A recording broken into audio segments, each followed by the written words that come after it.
नमस्कार, अरुणाचल समाचार में आपका स्वागत है। मैं हूं शोभा। आए बुलेटिन में सबसे पहले देखते हैं मुख्य समाचार।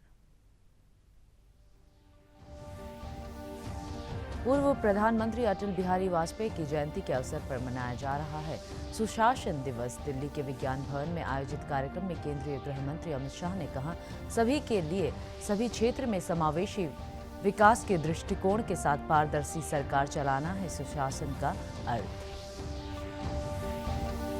अरुणाचल सहित देश के विभिन्न हिस्सों में हर्षोल्लास के साथ मनाया जा रहा है क्रिसमस का त्योहार। राष्ट्रपति, उपराष्ट्रपति, प्रधानमंत्री और मुख्यमंत्री ने देशवासियों को क्रिसमस की दी शुभकामनाएं। ईटानगर राजधानी क्षेत्र के गिरजाघरों में हुए विशेष कार्यक्रम।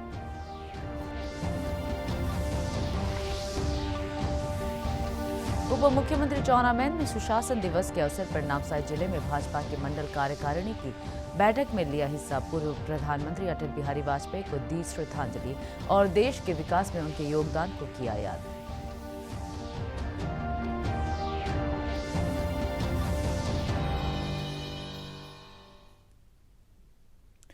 देश के पूर्व प्रधानमंत्री अटल बिहारी वाजपेयी की जयंती के अवसर पर आज पूरे देश में सुशासन दिवस मनाया जा रहा है। इस अवसर पर नई दिल्ली के विज्ञान भवन में एक कार्यक्रम का आयोजन किया गया, जिसे संबोधित करते हुए केंद्रीय गृह मंत्री अमित शाह ने कहा कि नरेंद्र मोदी सरकार केवल सत्ता का सुख भोगने के लिए नहीं बल्कि देश का कायाकल्प करने के लिए आई है। श्री शाह ने कहा कि सुशासन का अर्थ सभी के लिए सभी क्षेत्र में समावेशी विकास के दृष्टिकोण के साथ पारदर्शी सरकार है। उन्होंने कहा कि मोदी सरकार इसी लक्ष्य के साथ देश का कायाकल्प करने की दिशा में आगे बढ़ रही है। इसके अंतर्गत लोगों की आकांक्षाओं को पूरा करते हुए शहरी और ग्रामीण क्षेत्रों का विकास किया जा रहा है। हम सुशासन सप्ताह मनाने के लिए 25 दिसंबर भारत जैसे देश में कई सारे ग्रंथ लिखे गए हैं। ग्रंथों के अंदर सुशासन कोई नया शब्द नहीं है। महाभारत का शांति पर्व आप देख लीजिए, विदुर नीति को देख लीजिए, चाणक्य का अर्थशास्त्र देख लीजिए या चाणक्य के नीति सूत्र को पढ़ लीजिए। हर जगह सुशासन के मंत्र बने हुए हैं। आज ब्रिटिश काल में भी महाराजा सयाजीराव गायकवाड़ के दीवान थे। इन्होंने माइनर टिप्स कर एक पुस्तक लिखा था। मेरा आप सभी से आग्रह है कि माइनर टिप्स आप एक बार पढ़ लीजिए। इसका सभी भाषाओं में भाषांतर हो चुका है। वो बताता है कि हमारे यहाँ सुशासन के लिए कितना डिटेल विचार हुआ था। सुशासन के कई सारे नए अलग अलग आयाम भी समय के साथ साथ आए हैं। यूएन ने भी 8 लिंब में उसको विभाजित किया है। मैं इसकी बहुत डिटेल में नहीं जाना चाहता हूं, मगर मैं सुशासन की लोकभोग्य व्याख्या आपके सामने रखना चाहता हूं। ये सारे परिपत्रों की जो भाषा है, इससे बाहर निकल सुशासन से लोगों की क्या अपेक्षा है वो जरूर मैं रखना चाहता हूं। लोगों की अपेक्षा है सुशासन से कि जो विकास का मॉडल हो, सर्वस्पर्शी हो, सर्वसमावेशक हो। देश का कोई क्षेत्र ऐसा ना हो जिसमें विकास का स्पर्श न होता हो, और समाज का कोई व्यक्ति ऐसा न हो जिसका विकास के मॉडल में समावेश न होता हो। विकास के मॉडल के लिए लोगों की हमसे अपेक्षा है, सुशासन के मंत्र से अपेक्षा है। राष्ट्रपति रामनाथ कोविंद, उपराष्ट्रपति वेंकैया नायडू और प्रधानमंत्री नरेंद्र मोदी ने देशवासियों को क्रिसमस की शुभकामनाएं दी है। राष्ट्रपति ने कहा कि प्रभु ईसा मसीह का प्रेम और करुणा का संदेश पूरी मानवता को हमेशा प्रेरित करता रहेगा। उपराष्ट्रपति वेंकैया नायडू ने कहा कि ईसा मसीह के जन्मदिन पर हमें उनके जीवन मूल्यों को अपनाने का प्रयास करना चाहिए। प्रधानमंत्री नरेंद्र मोदी और अरुणाचल के मुख्यमंत्री पेमा खांडू ने भी क्रिसमस पर लोगों को बधाई दी है। एक ट्वीट में श्री मोदी ने कहा कि आज के दिन हम ईसा मसीह के जीवन और उनकी शिक्षाओं का स्मरण करते हैं, जिनमें सेवा, दयालुता और विनम्रता पर सबसे अधिक बल दिया गया है। श्री खांडू ने एक ट्वीट में कहा कि क्रिसमस हमारे लिए एक दूसरे के प्रति प्रेम प्रदर्शित करने और सद्भाव बढ़ाने का अवसर है। क्रिसमस के मौके पर ईटानगर राजधानी क्षेत्र के सभी चर्चों में श्रद्धालुओं की बड़ी तादाद देखी गई। क्रिसमस के अवसर पर नाहरलगुन स्थित गालो बाप्टिस्ट चर्च में विशेष कार्यक्रम का आयोजन किया गया। पूर्व प्रधानमंत्री अटल बिहारी वाजपेयी की जयंती पर आज राष्ट्रपति रामनाथ कोविंद, प्रधानमंत्री नरेंद्र मोदी, लोकसभा अध्यक्ष ओम बिरला, गृह मंत्री अमित शाह, रक्षा मंत्री राजनाथ सिंह, भाजपा अध्यक्ष जेपी नड्डा, राज्यसभा के उप सभापति हरिवंश, कई केंद्रीय मंत्रियों और श्री वाजपेयी के परिजनों ने आज नई दिल्ली में उनकी समाधि सदैव अटल पर पुष्पांजलि अर्पित की। अपने संदेश में श्री मोदी ने कहा कि राष्ट्र के प्रति अटल जी की सेवा हम सब के लिए प्रेरणा का स्रोत रही है। उन्होंने पूरा जीवन भारत को मजबूत और विकसित बनाने के लिए समर्पित कर दिया। श्री मोदी ने कहा कि विकास के लिए उनके प्रयासों का लाखों भारतीयों पर सकारात्मक प्रभाव पड़ा।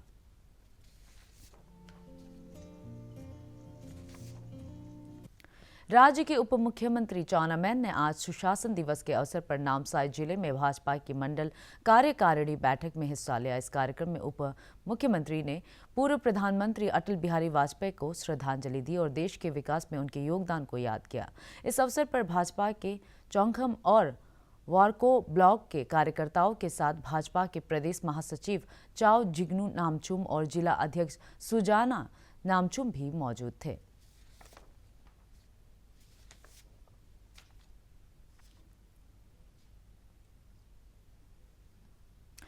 राष्ट्रीय किसान दिवस के अवसर पर बीते गुरुवार को लेपारादा जिले में गोरी स्थित ICAR रिसर्च फार्म में किसान दिवस सह किसान मेला कार्यक्रम का आयोजन किया गया। वेस्ट सियांग कृषि विकास केंद्र और बासार स्थित ICAR रिसर्च कॉम्प्लेक्स द्वारा आयोजित इस कार्यक्रम में स्थानीय स्वयं सहायता समूहों के साथ साथ 560 किसानों ने हिस्सा लिया। बासार के विधायक गोकार बासार ने इस कार्यक्रम का उद्घाटन किया।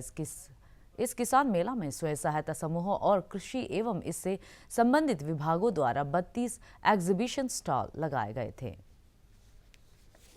सर, हम आपको भी ये रिक्वेस्ट करना चाहता है कि हमारा डिप्टी कमिश्नर हम आप बैठ के जिस ढंग से ऑर्गेनिक प्रोडक्शन यहाँ पे हो रहा है किंग चिल्ली का और वेरियस यहाँ में टोमेटोस और जितना कैबेजेस हो रहा है और बनाना, तो सर मेरा ये अभी हम किंग चिल्ली डिस्ट्रिक्ट बनाने के लिए राह में तो चल रहा था, लेकिन हम देख रहा है बनाना भी सर मेरा डिस्ट्रिक्ट में बहुत सक्सेस हो रहा है। इसीलिए सर आपका साथ टाई अप करके तो आप भी हमको मार्केटिंग में आप भी मदद कर सकते हैं। आपका वहाँ में तो कम से कम आपका बैटालियन में तो 1500 जैसे फौज है, तो वो कंज्यूम कर देगा तो मेरा फार्मर्स के लिए भी बहुत और राहत होगा। तो इसीलिए सर इसको भी हम मैकेनाइजेशन क्रिएट करना है। हम आपसे भी रिक्वेस्ट करना चाहता है कि आप और हमारा डिप्टी कमिश्नर बैठ के इसको कैसे मार्केटिंग को लिंक अप कर सकता है सर, उससे जरूर आप भी मदद कीजिए, जरूर हमारा फार्मर्स को ध्यान दे दीजिए।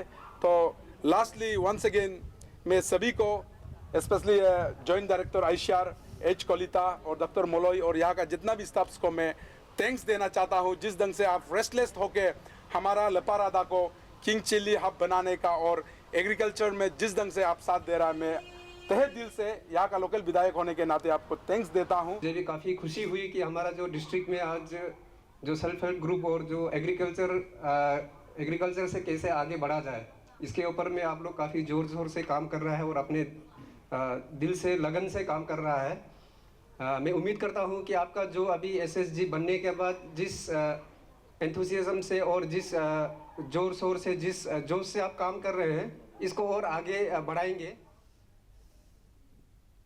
भारत का शानदार स्वाधीनता संघर्ष आधुनिक विश्व के महानतम संघर्षों में से एक है। दूरदर्शन समाचार द्वारा प्रसारित किए जा रहे आज़ादी का सफर में आज हम बात करेंगे पूर्व प्रधानमंत्री अटल बिहारी वाजपेयी और पंडित मदन मोहन मालवीय के बारे में।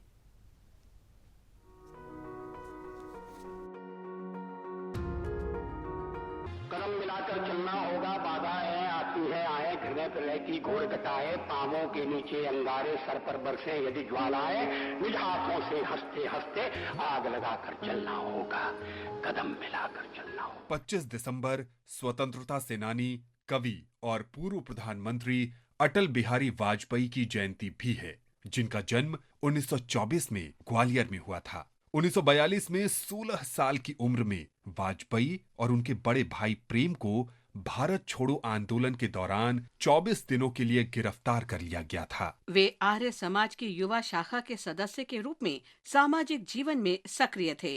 उन्होंने विभाजन के दंगों के कारण कानून की पढ़ाई छोड़ दी। टूटे हुए सपने की सुने कौन सिसकी, अंतर को चीर व्यथा पलकों पर ठिठकी, हार नहीं मानूंगा रार नहीं ठानूंगा, काल के कपाल पर लिखता मिटाता हूँ, गीत नया गाता हूँ। स्वतंत्रता के बाद अटल बिहारी वाजपेयी भारतीय जनसंघ के संस्थापक सदस्यों में से एक थे। उन्होंने भारत के प्रधानमंत्री के रूप में भी कार्य किया। उनके शासन को पोखरण 2 परमाणु परीक्षण, स्वर्णिम चतुर्भुज राजमार्ग परियोजना जैसी प्रमुख बुनियादी ढांचा परियोजनाओं और उदारीकरण के लिए भी याद किया जाता है। वाजपेयी एक प्रसिद्ध कवि भी थे। उनकी प्रकाशित रचनाओं में कैदी कविराज की कुंडलियां और अमर आग शामिल है। राष्ट्र के लिए उनके अमूल्य योगदान को देखते हुए उन्हें 2015 में भारत रत्न से सम्मानित किया गया था। इस महान आत्मा ने 16 अगस्त 2018 को अंतिम सांस ली।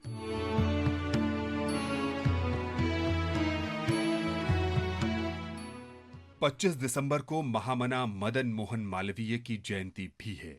एक शिक्षाविद और वकील, मालवीय असहयोग आंदोलन में एक महत्वपूर्ण व्यक्ति थे। उन्होंने शिक्षा और समाज सेवा के लिए 1911 में वकालत के व्यवसाय का त्याग कर दिया। उन्होंने असहयोग आंदोलन में सक्रिय रूप से भाग लिया।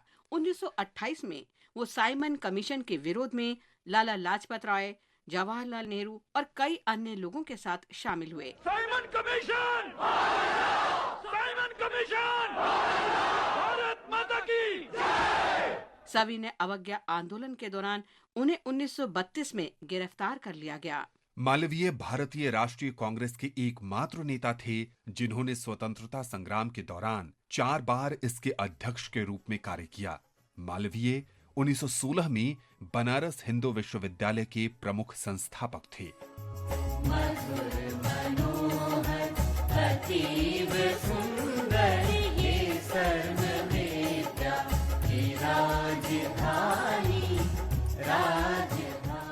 उन्हें 2015 में पूर्व प्रधानमंत्री अटल बिहारी वाजपेयी के साथ भारत रत्न से सम्मानित किया गया था।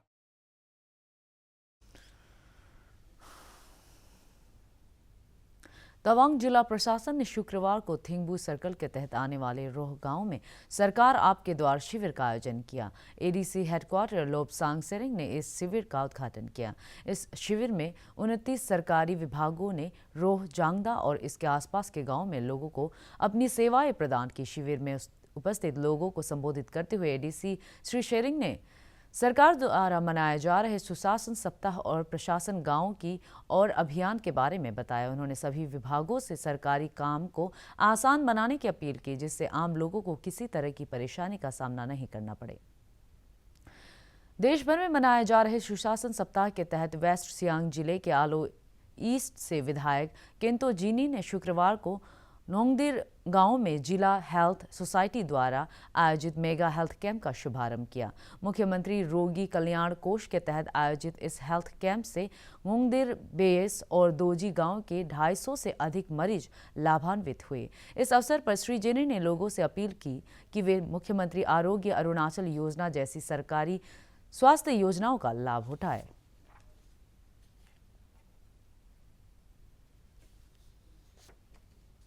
लोहित जिले के तेजू स्थित जुबली ग्राउंड में आयोजित किए जा रहे अंडर 17 स्टेट लेवल 17वें Subroto cup school games football tournament के पहले मैच में शुक्रवार को government higher secondary school Mebo ने government higher secondary school Yazali को 2-1 से हराया। अंडर 17 लड़कियों के लिए state level Subroto cup school games football tournament के तीसरे संस्करण की भी शुरुआत शुक्रवार को ही। टूर्नामेंट का उद्घाटन करने वाले विधायक कारिखो क्री ने सभी खिलाड़ियों से अपील की कि वे खेल भावना से टूर्नामेंट में खेलें और अपना सर्वश्रेष्ठ प्रदर्शन करें। प्रभारी जिला उपायुक्त KN दामो ने खिलाड़ियों से कहा कि वे इस टूर्नामेंट में बेहतरीन प्रदर्शन करें, क्योंकि इससे उन्हें कॉलेजों में एडमिशन और रोजगार के अवसरों में लाभ मिल सकता है।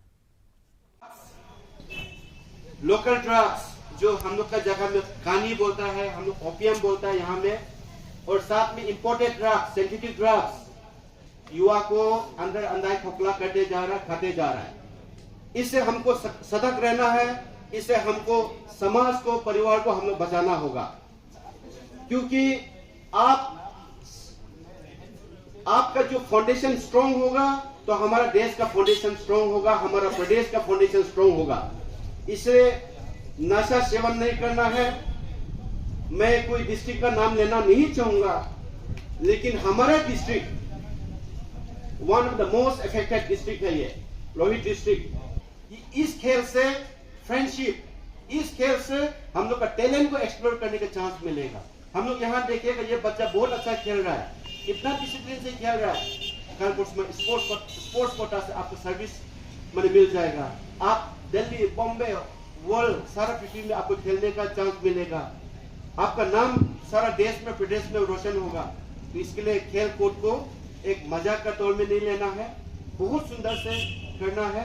और ड्रग्स के बारे में इसलिए मैं बता रहा था कि किसी प्रकार से भी इसको टेस्ट नहीं करना है, सेवन नहीं करना है।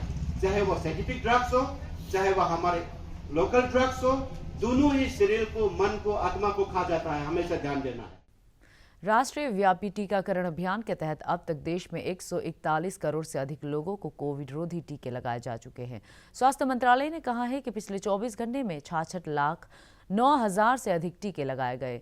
इसी दौरान 7,286 रोगी ठीक हुए। स्वस्थ होने की दर 98.4% है। अब तक 3,42,23,000 से ज्यादा मरीज कोविड से ठीक हो चुके हैं। देश में पिछले 24 घंटे में 7,189 नए कोविड मामले दर्ज किए गए। इस समय देश में लगभग 77,000 रोगियों का इलाज चल रहा है।